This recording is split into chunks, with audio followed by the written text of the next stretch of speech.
all for being here. I know we have so many places to be, and appreciate your dedication.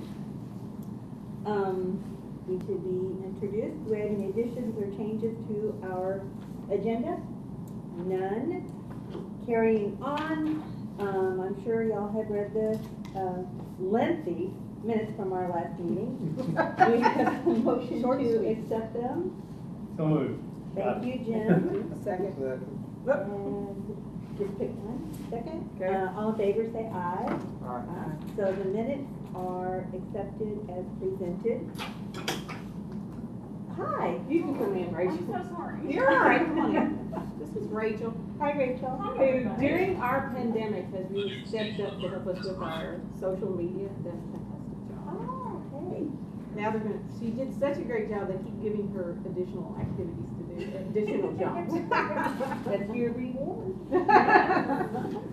I'll take it. Okay, next on our agenda is the financial report for May. And this is,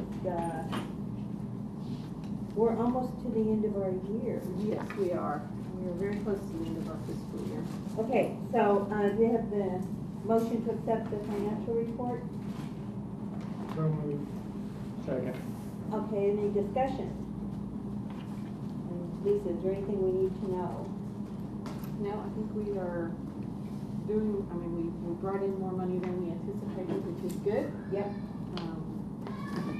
Spent a little less, although Alex and Holly are quickly trying to eat something into that, but I guess Courtney would be part of that, wouldn't she? Mm-hmm. Okay. Don't ever tell an IT person you've got extra money. Oh, I know, oh, I know. Well, it was funny, one day we got word that,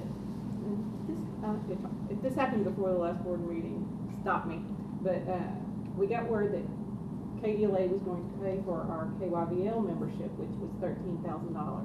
The same day that Alex asked for $8,700 for stuff for outreach, and Holly asked for $4,100 too. And just like that. it And just like that, evaporated. it was gone. Don't need to go. Yep, yep. There we go. So, if there's no more discussion, all in favor of accepting the financial report, say aye. Aye.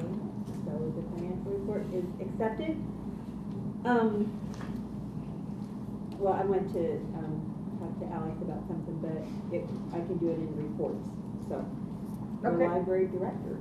All right, well, my report is actually kind of small today, because it's all been about reopening here, and it's Smiths Grove, which has gone really well. We had prepared in case too many tried to come in. We had Chris located over here, but no, we never hit our max. Everybody, for the most part, has worn masks. When they come in, if they don't have one, we offer them one. And so I think we only had, from what Chris has said to me, we only had one person who sort of nastily turned it down, you know. So it's gone better than probably a lot of places. So that has been a plus. The staff is a lot more relaxed. I think they're glad the patrons are in, and the patrons are glad to be able to come in. Curbside's still going really well downtown. Now they're going to probably put up a fence next week, probably. That might impact that. But the reopening went, I would say, very smoothly. I don't know. Alex could add anything to that. He's on the tech end of it, but I think it's gone as well as we could have hoped it could have. So, And where's the fence going? it's going downtown around the construction area. Oh, okay, So- just as the safety fence? Yes. Like, is it one of those orange mesh ones, or is it a more substantial? It'll be more substantial. It's an actual Keep fence. people out there. Yes, chain link. Chain link? Correct. Yes. Okay. I don't know. They may end up with some of that mesh landscaping fence out front, but right now. Fortunately, even though that's the front of the building, that's the back of the building Yeah. as far as entrance go. Yeah. Exactly. So it won't impact that. Right, plus it's not really open for patrons. Well, it will. A big part of the problem will be that we will block off from the entrance from State Street, and that's going to be a bit of an issue for people. We're really going to have to catch them, because we've tried to work around the churches they have a Wednesday around noon schedule. Yeah. It may be at 11, I don't know. Their But anyway, lunch thing. but they have a lot of seniors that attend at that one. And so we've always left those parking places open close to the church. And so we're trying out barriers that can be moved so that on Wednesday, we can let them park there and then get out those, and then they can be moved on Sunday as well. But I did talk to the pastor there, been very nice. He said, I understand, it is what it is, it's a construction project. But he really appreciated the fact that we were trying to work around those two services. Even though I don't know if they've gone back yet, they had not last time I talked to him. But I did tell him, you know, if it looked like that posed a risk to the construction workers, we might have to change that plan. But he's been very easy to work with, and so that's been good. So The last I heard, the Episcopal Church does not have a date to go back for Sunday services. So, so the reopening has gone really well. As far as the building goes, we have been actively trying to move out of our offices and our kitchen area, break room area. What I like to refer to as Veronica's storage area, which used to be technical services.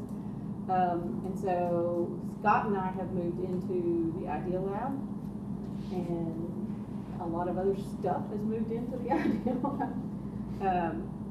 But they have broken up some concrete out front.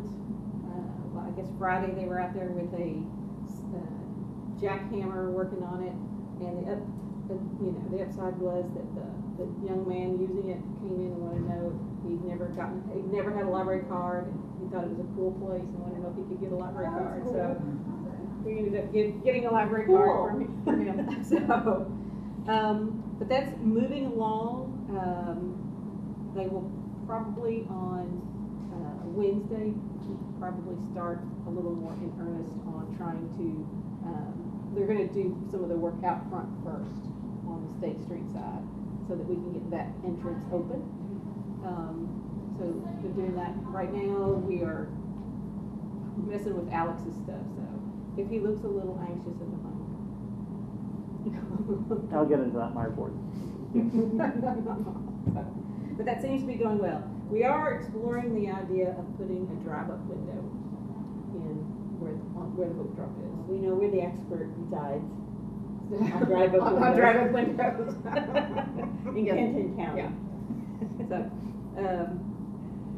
but we haven't got a price on what that might entail, but they didn't seem to think it would be terribly, since there's already an opening in the wall, it would be a terribly expensive thing to do, so. The team report tells a lot about what's going on, but, there's one thing that I am pretty excited about happening, that should have happened 20 years ago and 20 years before that, but we have boxes and boxes of pictures and articles and scrapbooks and files that nobody really knew what to do with. And so Nancy Ritchie, who is part-time with us and full-time at the Kentucky Library, is going to be working some on straightening that stuff out and deciding what should be archived and preserving it appropriately. So that I am probably almost as excited about as I am the building project. Find a home. Partly because if it's up to me, I'm throwing it away, and I know that that's not what needs to happen, so I needed to stay out of it. Is Nancy gonna take, Jonathan Jeffrey's spot, or that was a rumor? That's a rumor, but I Okay. have not heard, that would be the logical. Yeah. And I've asked some Should be insiders, great. and they're keeping tight-lipped about who it is. Okay, so I heard it, so I heard a rumor. Yeah, I heard a It may rumor not as be well. true. It Yeah. has to be true. I mean, Yeah. she is the logical person for that, and she'd be great at it. Yeah. Nobody will be Jonathan, ever, but she will be great at it, so. Anyway, that's really all I have on it's all about building projects and reopening, so. Well, I mentioned I wanted to say something to you, Alex. I can't imagine everything that you've had to do in the last few months. Every single thing that the library has done, you have had to have had your hand on it somehow. And my hat is off to you, because everything that I see is just first class and amazing. And it did not happen without you, so I really, really respect everything you've done. I appreciate that. A lot of the really first-class stuff you see, I'm only marginally involved. Yeah, you're very modest. And, the rest of the team is really killing it, and I'm just helping them, so. It's coming off just amazing. We have more going on now, I think, than we did when all the branches were open. I know. But that was a good move to keep downtown closed. I think so It too. worked out really the way it was supposed How's it to. working out where we're limiting the time people can be there? Well, we found that we really haven't had to talk to anybody. I was worried about that downtown more than anywhere. Yeah, I was too. And here, what we're seeing, there are families coming in. Chris will say, there'll be a family of 6 or 7 come in, but they come in, they get what they need, and then they leave. And with the computer use, we have had some that have stayed, but because there was no line, because we weren't overrun with people, at least Alex and I felt like, let them stay. We certainly don't want to, impede someone's efforts to get a job or build a resume or try to get unemployment or, do any of those things. So we are allowing them to stay longer and use the computer if they want to. But so far, it has not been an issue of people coming in and staying, so. Good. Anyone else? I think that's amazing. Lisa says, well, I don't have much to talk about. I said, trying to reopen the library and build a new one. I don't have much to talk about, no. Aside from that, yeah. Take that in stride. It sort of worked out that we had to be closed to start construction. Yeah. Yeah, it really worked, in some ways that has really worked out in our favor. And I think I really have shocked Alex because I am the type that's like, we are never closing. That is my thing, is we are never closing. And then it just made more sense, and it looks like we'll be able to stick to a better timeline by Mhm. staying closed downtown, so. And it was just a couple weeks, And, really. yeah, it was already closed, so it just felt a little easier to say, go ahead Well, and stay there's closed. such a media presence, you kind of feel like you're there at the library, you don't have to get in your car, Yeah. because there's such a media presence, no matter what your age is, or your interest, there's something for everybody. And in reality, we have done a lot of, I feel like our children's programming is second to none. But I feel like we've sort of come in, well, honestly, our adult programming too. But, but I feel like, as far as online, our adult programming has been, something that people have really responded to. Yes. So, now, I'm not sure, I'm in charge of making sure Terry's thing tomorrow night I works. have that down here. And I have no idea what I'm doing, so. How does that work? Well, there'll be a link sent out on social media. Okay. And the password is lost with a capital L.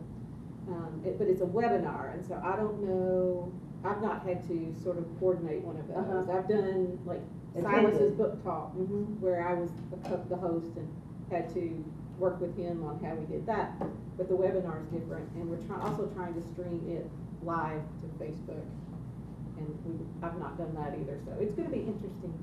If it Well- messes up, it's my fault tomorrow night. Well, I'm looking forward to it. I think it's going to be really a It great program. should be great, and, I don't know if you all have met Terry, but he's done, I said to him again, I talked to him last week, I said, I really in my next life want to come back as you, because he's talking about, this program is on the search for lost cities, and he was talking about working with Peter Benchley, who wrote Jaws. Yeah. And some crazy woman with lots of money to try to get into Cuba, but they think there's a city they can see from a boat, and apparently, the Castros are big fans of Jaws, so.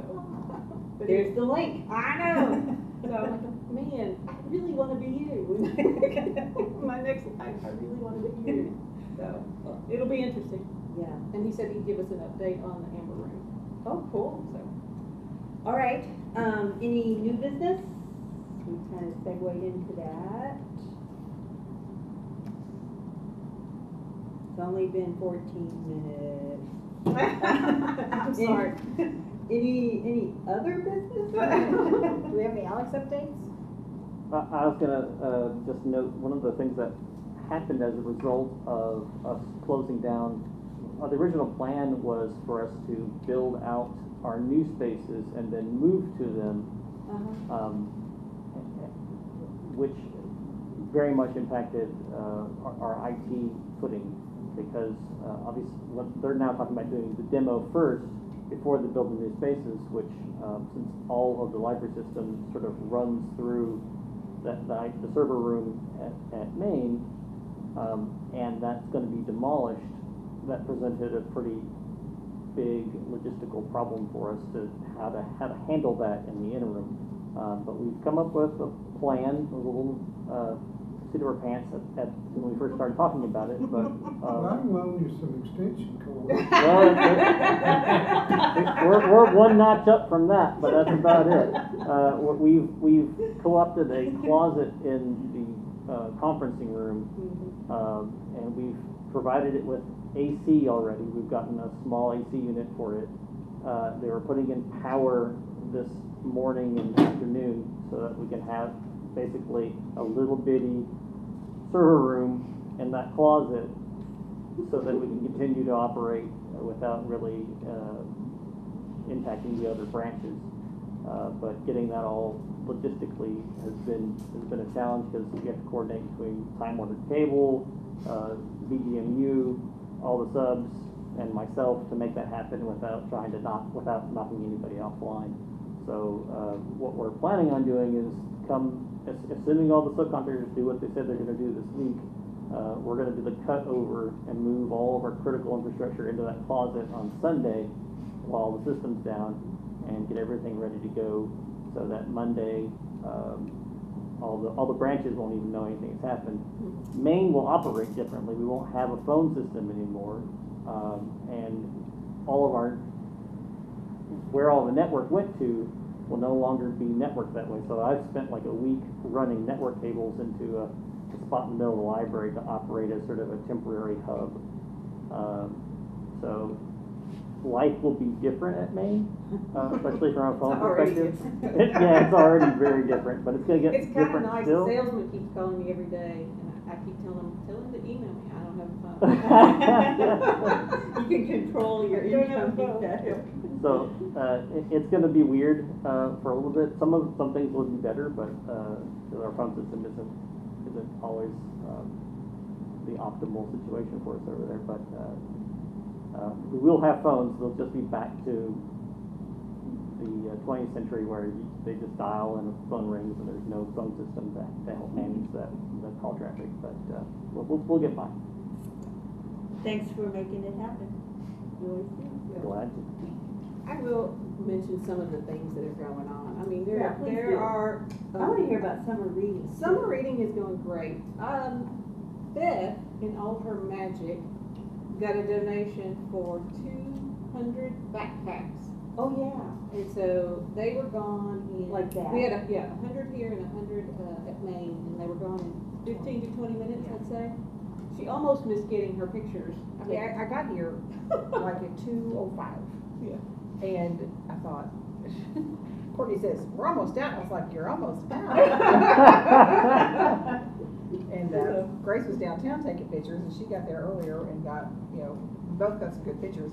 But families were just delighted. They really were. It was pretty exciting. They weren't delighted though when they ran out. But that's part of it. That's part of it. Yeah. And Next time they'll get here earlier. yeah, well, and some of them, we had several things around town with backpacks, and some of them, the people that were complaining, just FYI, were people who'd been to other places and gotten them. All 800 Warren County preschool students got the same backpacks. Oh. And some of them were complaining, and I thought, I would feel really badly To take two. if I didn't know, Yeah. Yes. but I knew that. Yeah. Well, there's only so much you can do. Right. But it was fun. Parents were just delighted. Yeah. And Courtney, just to her credit, she can sell sand in the desert. True. We ran out of backpacks that had English-speaking books, but they had Spanish-speaking books, and she said, now there's some Spanish-speaking books in here. She said, they're great, they're favorite favorites. They go, oh, thank you so much. Like they just gotten a bilingual backpack. Yeah. The Yeah. special ones. Yeah, you're special, yeah. But we also were looking for a way, you know, you've seen some of our story times online, Mhm. and they have been great. The midweek move, I don't know if you get to Wednesday. watch your midweek Farmer move. Carl. Farmer Carl is pretty awesome. And I will say, one of my neighbors liked the last one with, I guess it's his son-in-law, Jake, or Jason. Yeah. They did the field one, and one of my neighbors who I'm not sure knew libraries existed, liked that one, and I'm like, wow, we have made some inroads to the world. But we wanted a more interactive something for story time, and so our team of youth service people have been putting together activity kits that include the book and a copy of the book and the activity that they're going to do. And so on Zoom, the families tune in.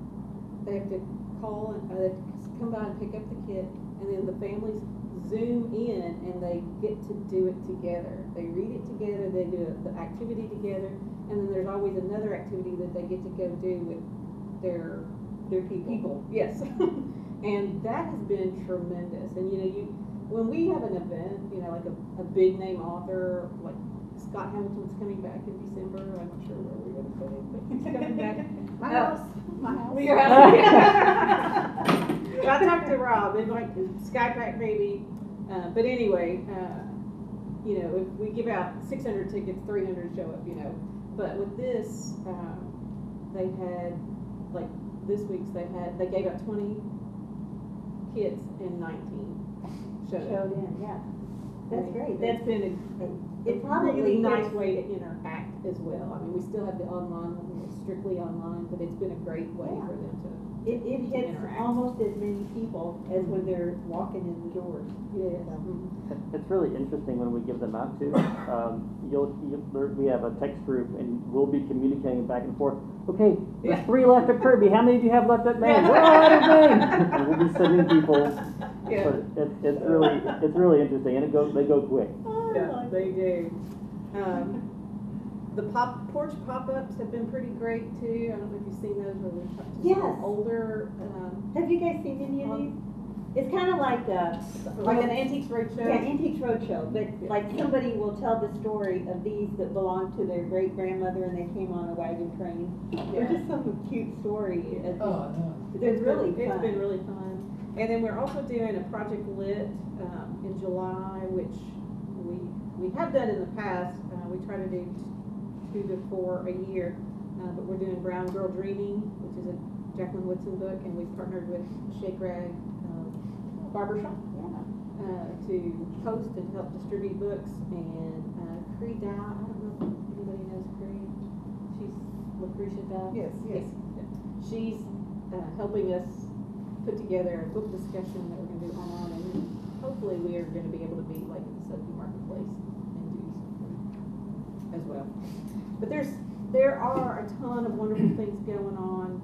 So This morning there was bingo again at 8 o'clock at 8 for o'clock. the early risers. Yes, which worked well. They didn't have a huge crowd, so they're going to do another one in the afternoon, and they're going to do a dessert bingo. They did breakfast bingo Yeah, this morning, muffins. and so they're going to do a dessert one, and they're going to do ice cream floats and play bingo.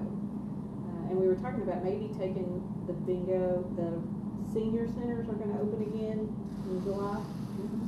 And we have been, another great part of this is with everything down, we have people to really maintain our collections. So we've been doing inventories and weeding, and so I think we're going to take some of the large print books that we weeded and do bingo at the senior center, and those will be the prizes. So. Amazing what you come up with when your usual things can't happen anymore. Necessity. Yeah, it's fun. Okay, anyone else? Anything? Speak now or wait till the next meeting? Yeah. We have a motion for adjournment. So moved. Thank you for that. Second? All in favor, say aye. Wow. Thank you all for being I know it was here. quick. We still have to have them.